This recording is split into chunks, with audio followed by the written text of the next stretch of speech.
حکومت کو یہ باور کرواتے کہ جناب آپ خان صاحب کو رہا کریں، کم از کم رہائی نہیں ہے تو ان کے علاج میں ان کو کوئی سہولیات ملتی، یا کم از کم ملاقات میں آپ کو کوئی اس میں ریلیف ملتا۔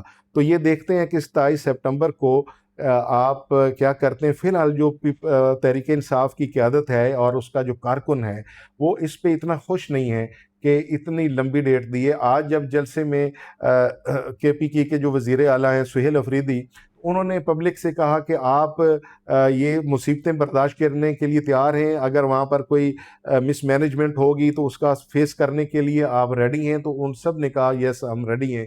تو انہوں نے کہا کہ اب میں آپ کو لیڈ کرتا ہوں، میں دیکھتا ہوں کہ ہم یہ کر دیں گے وہ کر دیں گے۔ یہ پہلے بھی کافی دفعہ آپ لوگوں نے یہ ایسا بولا ہے، کئی دفعہ آپ نے دھرنوں کا اعلان کیا، کئی دفعہ لانگ مارچ کا اعلان کیا، اور جیسے ہی آپ ڈیسٹینیشن جیسے ہی اپنے ہدف پر پہنچتے تھے تو 1-2 گھنٹے کے بعد وہاں سے چلے جاتے تھے۔ اب یہ دیکھتے ہیں کہ اب یہ آپ کا لانگ مارچ کیا پلاننگ والا ہے، کیا اس میں آپ نے دھرنا کرنا ہے، لانگ مارچ کرنا ہے، آپ کا اصل جو ٹارگٹ ہے وہ کیا ہے، جیل جانا ہے، اپنے پہنچنا ہے، ڈی چوک پہ جانا ہے؟ یہ ساری چیزیں ابھی میرے خیال میں ابھی بعد میں یہ کریں گے۔ پاکستان کے جتنے تحریک انصاف کے شرکا تھے انہوں نے باقاعدہ طور پر وہاں پر سہیل افریدی کو اپنا بولا کہ آپ ہمیں تقریریں نہ سنائیں، ہم نے آپ کی تقریریں نہیں سننی، آپ ہمیں واضح پلان دیں کہ آپ کرنا کیا چاہتے ہیں اور ہم نے کرنا کیا ہے۔ بہرحال لگتا ہے کہ یہ اس دفعہ ان کا جو پلان ہے وہ تھوڑا سا پریکٹیکل ہو سکتا ہے۔ تو اگلی ہم بات کریں گے کہ محسن نقوی صاحب نے ایک بار پھر جناب اپنا بیان دہرایا۔ آپ کو پتہ ہے کہ جیسا کہ آپ کو پتہ ہے کہ ایک ہفتہ ہو گیا کہ محسن نقوی صاحب نے ایک اکنامک سمٹ میں بیان دیا تھا نئے نظام کے بارے میں، نئے صوبوں کے بارے میں، اور یہ جو اپنا لوکل گورنمنٹ باڈی ہے اس کے بارے میں، ایڈمنسٹریٹو یونٹس کے بارے میں۔ تو جیسے ہی انہوں نے بیان دیا تھا تو سیاسی طور پر پورے پاکستان میں ایک زلزلہ آ گیا تھا، پورا پنچال آ گیا تھا، سارے چھوٹے سے بڑے جو ہے سب پریشان ہو گئے تھے۔ پیپلز پارٹی ہو یا مسلم لیگ نون ہو، جتنی بھی جماعتیں ہیں جو اس وقت گورنمنٹ ہیں، وہ سب پریشان ہو گئے تھے، اور وہ سوچ رہے تھے کہ شاید نظام کو لپیٹا جا رہا ہے، شاید یہ گورنمنٹ کو چلتا کیا جائے گا۔ محسن نقوی نے آج یہ دوبارہ آج میڈیا سے بات کی ہے کل، تو ایک صحافی نے سوال کیا کہ اب آپ اپنے بیان پر قائم ہیں، آپ کیا واقعی یہ کہ گورنمنٹ جانے والی ہے، ایک نیا نظام؟ انہوں نے بولا کہ نہیں، گورنمنٹ بالکل نہیں جانے والی، پورے 5 سال کرے گی، ہاں نیا نظام ضرور آئے گا۔ میں آج بھی اپنے بیان پر قائم ہوں، جو میں نے بولا تھا کہ یہ جو سسٹم ہے وہ فیل ہو چکا ہے، کولیپس ہو چکا ہے، بالکل نظام بیٹھ چکا ہے، سسٹم کوئی نہیں ہے پاکستان میں، اس کو سسٹم کو بنانے کی ضرورت ہے۔ تو یہ اس بات پر ہم قائم ہیں، یہ ہو کر رہے گا، اور یہ لگتا ہے کہ ایسا ہوگا۔ اسی ٹاپک پہ اسی بات کے لیے پاکستان میں 3 بڑوں کی بیٹھک ہوئے، جس میں صدر پاکستان تو نہیں ہے، لہٰذا ذرائع بتا رہے ہیں کہ نواز شریف صاحب، شہباز شریف صاحب، اور ایک انتہائی طاقتور حلقے سے ایک انتہائی طاقتور شخصیت تھی، جن کی آپس میں باقاعدہ ملاقات ہوئی، اسی ٹاپک پہ اسی مسئلے پہ ساری باتیں ہوئیں، جس کے بعد یہ ذرائع بتا رہے ہیں کہ لگتا ہے کہ مسلم لیگ نون جو ہے وہ باقاعدہ اس پر راضی ہو جائے گی، یا کم از کم خاموشی اختیار کر لے گی۔ اس میں بھی ایک اور جگہ پر بھی اس میں مہر بخاری جو ہیں انہوں نے ایک ٹویٹ میں بتایا ہے کہ جناب اسی ملاقات کا حوالہ دیا ہے کہ جو شہباز شریف نواز شریف اور جو انتہائی طاقتور شخصیت ہیں ان کے درمیان ہوا ہے، اور وہاں پر یہ بات باقاعدہ طور پر ہوئی ہے کہ 2 سے 3 مہینے کے اندر اندر اس سسٹم کی طرف کام شروع ہو جائے گا۔ اس پہ ایک شخص نے پہلے آلریڈی ایک صحافی بتا چکے ہیں، منصور علی خان، کہ یہ 6 مہینے کے اندر اندر اس پہ کام سٹارٹ ہو جائے گا، لیکن مہر بخاری نے بتایا کہ 2 سے 3 مہینے کے اندر اندر یہ کام شروع ہو جائے گا۔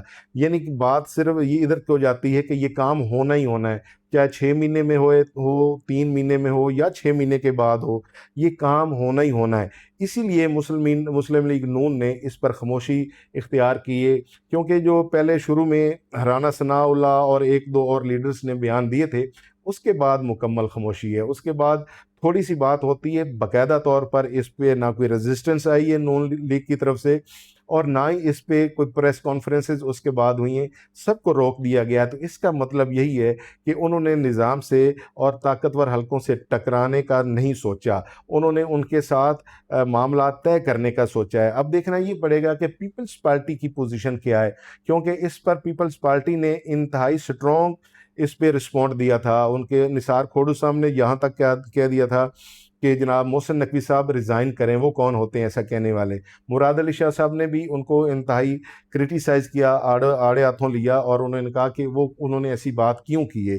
کل مراد علی شاہ صاحب جو میڈیا پہ بات کر رہے تھے, انہوں نے کہا, ان سے میڈیا سے پوچھا گیا کہ یہ جو انتظامی یونٹس ہیں, صوبے ہیں, تو یہ بنانے چاہیے یا نہیں بنانے چاہیے, آپ کی کیا رائے ہے؟ تو انہوں نے بولا دیکھیں, اگر یہ ڈیسیژن کیبنٹ سے ہونا ہے, اس پہ 1/3 میجورٹی سے پاس ہونا ہے, اس کا ایک آئینی طریقہ کار ہے, آپ اس کو آئینی طریقہ کار سے کر لیں, ہمیں اس میں کوئی اعتراض نہیں. آئینی طریقہ کار میں اب 2/3 میجورٹی چاہیے ہوگی. ساری چیزیں ان کو بھی پتہ ہے کہ ناٹ ایزی ٹاسک. ادھر سے مولانا فضل الرحمان جو ہیں وہ بھی اسٹیبلشمنٹ کے خلاف بول رہے ہیں, پیپلز پارٹی بھی ایک دفعہ اسٹیبلشمنٹ میں سے آگے انکاری ہوگی اس بات پہ. فی الحال مسلم لیگ نون نے خاموشی کی پالیسی اپنائی ہے. اب جیسے جیسے وقت گزرے گا اس پر نئی نئی صورتحال نظر آنی شروع ہو جائے گی. لیکن ایک بات طے ہے کہ یہ نئے صوبے اور یا ایڈمنسٹریٹو یونٹ یہ بنیں گے کیونکہ یا تو ان کی دو پالیسیز ہو سکتی ہیں. ایک پالیسی یہ ہے کہ ان کو بہت بڑا بات بتا کے چھوٹی پہ راضی کیا جائے, لیکن ایسا نہیں لگتا یہی ہے کہ یہ جو ان کو پیغام دیا گیا یہ ایسا ہو کے رہے گا. کیونکہ پہلے یہ تھا کہ شاید یہ اس میں وفاق کو زیادہ اختیارات دلائیں, اور NFC ایوارڈ میں جو ان صوبوں کو یہ فنڈز جاتے ہیں ان میں رد و بدل کر کے وفاق کو مضبوط کیا جائے گا. کیونکہ آپ حالت جنگ میں ہیں, آپ کو سیکیورٹی کے ایشو ہیں, آپ انڈیا کے ساتھ ہیں, جنگ میں ہیں, افغانستان کے ساتھ ہیں, اور پوری دنیا میں آپ ایک رول پلے کر رہے ہیں, اور آگے پاکستان کو جنگیں لڑنی پڑ سکتی ہیں, اور پوری دنیا نے اپنے دفاعی بجٹس کو انہینس کر رہے ہیں, مضبوط کر رہی ہیں, کیونکہ پوری دنیا کو پتہ ہے کہ آگے جنگوں کا دور ہے. پاکستان کو بھی تیار رہنا چاہیے. اس لیے آئی تھنک یہ پلاننگ کی جا رہی ہے. اس لیے سیکیورٹی فائنینسز کا بندوبست کرنے کے لیے NFC وارڈ میں پہلے سارے صوبوں میں جاتی تھی, اور وہاں پہ منسٹرز اور وہ سارے اپنے اس کو استعمال کرتے تھے. وفاق کے پاس پیسہ کم ہوتا تھا, اور وفاق سے لینا ہوتا ہے سیکیورٹی کے لیے. تو اس وفاق کو سٹرونگ کرنے کے لیے یا تو NFC ایوارڈ میں رد و بدل کی جائے گی, یا پھر اس کام کو لیا جائے گا جس کا پیغام پہنچایا گیا ہے. اب یہ وقت بتائے گا کہ یہ کیا ہوتا ہے, لیکن ہونا یہ ضرور ہے. اس کے بعد جناب وزیر اعظم اور فیلڈ مارشل جو ہیں وہ 2 روزہ دورے پر سعودی عرب میں پہنچ چکے ہیں. اب ان کا سعودی عرب میں 2 روزہ دورے کا کیا مقصد ہو سکتا ہے؟ ذرائع یہی بتا رہے ہیں کہ شاید وہ اس لیے گئے کہ جو پاکستان میں یہ سنیریو ہے, کرنٹ پوزیشن ہے, یہ اس کی دور کو نیا سسٹم انٹروڈیوس کروایا جائے, نئے صوبے بنائے جائیں. سسٹم کولیپس کر چکا ہے, سسٹم ناکام ہو چکا ہے, اس کے بارے میں بھی وہاں پر کوئی مشورہ کیا جائے گا. کیونکہ سعودی عرب ہمارا جو ہے وہ بہت قریبی برادر ملک ہے, اس کے ساتھ ہمارے بڑے دیرینہ تعلقات ہیں, ہمارے ان کے ساتھ صلاح مشورے چلتے رہتے ہیں. یہ بھی ہو سکتا ہے. اور ایران عراق کی اور عمان کی جو لیٹسٹ سچویشن ہے اس کے بارے میں بھی وہاں پر صلاح مشوروں کی امید ہے. اس لیے پاکستان کے جو فیلڈ مارشل ہیں اور وزیر اعظم ہیں ان کا دورہ 2 روزہ ہے. لیکن ان کے دورے کے دوران ہی بھی حوثیوں نے وہاں پر سعودی عرب کے بعض حلقوں پر حملہ کر دیا ہے, اور تقریباً 45 کے قریب سننے میں آیا ہے کہ وہاں پر لوگ مرے ہیں. تو یہ ایک نئی سچویشن ہے. جب بھی کوئی صورتحال بہتری کی طرف جاتی ہے تو چاہے ایران کی طرف سے, چاہے حوثیوں کی طرف سے, یمن کی طرف سے, کوئی نہ کوئی ایسی چنگاری ضرور پھوٹتی ہے جو بنے بنائے کام کو ملیا میٹ کر دیتی ہے. اب یہ دیکھیں یہ کیا ہوتا ہے. اب یہ لیٹسٹ نیوز ہے کہ حوثیوں نے سعودی عرب پہ اٹیک کر دیا ہے, اور تقریباً 45 ہلاکتیں ہو چکی ہیں. یہ اگلی ڈیٹیلز ٹائم ٹو ٹائم آئے گی, آگے جو بھی آئے گی پھر آپ کے ساتھ شیئر کریں گے. اچھا, اس کے بعد لاسٹ میں ہے جی ایران اور عمان, ان کا آپس میں ایگریمنٹ ہو رہا ہے آبنائے ہرمز کو کھولنے کے لیے. امریکہ کو ایکسیپٹ ہی نہیں کیا ایران نے. اس نے اس کے ساتھ ایگریمنٹ, اس کے ساتھ بات چیت, اس کے ساتھ مذاکرات اس نے ایکسیپٹ ہی نہیں کی. اس نے کہا میں نے ان سے بات ہی نہیں کرنی. تو ہاں, عمان کے ساتھ پہلے عمان نے ان سے کہا کہ آپ میرے ساتھ کریں, تو ایران نے اس کو بھی انکار کر دیا. پھر بعد میں عمان نے ناراضگی کا اظہار کیا کہ دیکھ لو فی الحال میں ایک ہی ہوں جو آپ کا اتحادی ہوں. تو پھر یہ نہ ہو کہ میں بھی آپ کے ساتھ نہ رہوں۔ تو پھر اس کے بعد ایران اس کے ساتھ مان گیا۔